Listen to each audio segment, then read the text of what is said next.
Alors, une actu sur le numérique concernant Honda qui est autorisé à commercialiser des véhicules semi-autonomes de niveau 3. Honda a été autorisé par les autorités japonaises à commercialiser des véhicules dotés d'une conduite autonome de niveau 3. La prochaine Honda Legend au printemps 2021 sera le premier modèle à être équipé de la sorte. Alors, ça ne sera pas une voiture électrique, on précise quand même, hein.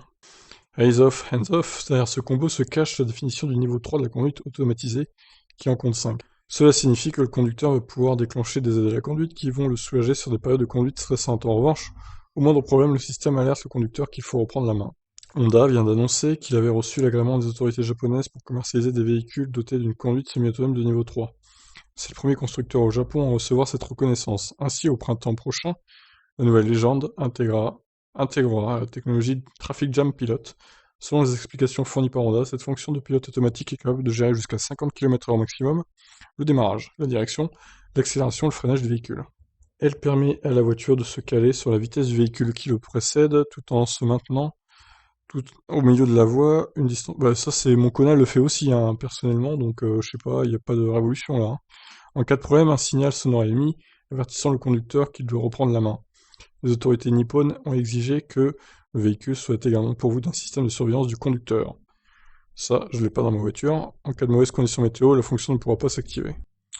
Ouais, d'accord. Ce Traffic Jam Pilot ressemble au Traffic Jam Assist que l'on peut trouver actuellement chez Audi, Volkswagen, Tesla ou Volvo.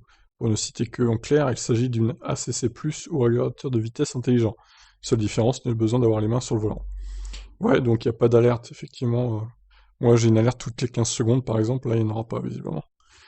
La seule voiture aujourd'hui dotée d'un niveau 3 est l'Audi A8. Malheureusement, celle-ci n'a pu être activée faute d'absence d'un cadre juridique pour la conduite automatisée de niveau 3. Alors ça, c'est quand même con de vendre une technologie qu'on peut pas activer, hein. Ça, c'est ballot. Seule la fonction de Super Cruise embarquée dans la berline Cadillac CT6 General Motors pourrait prétendre au niveau 3. En effet, la technologie signée General Motors se distingue des autres systèmes en ne fonctionnant que sur des routes scannées au préalable par LiDAR. Pour l'heure, environ 320 000 km d'autoroutes nord-américaines ont été cartographiées par General Motors, principalement aux États-Unis.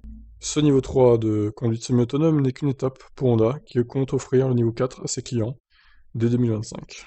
Bah écoutez, hein, encore une fois, ça ne nous concerne pas, puisque en Europe, visiblement, ils n'aiment pas la conduite autonome.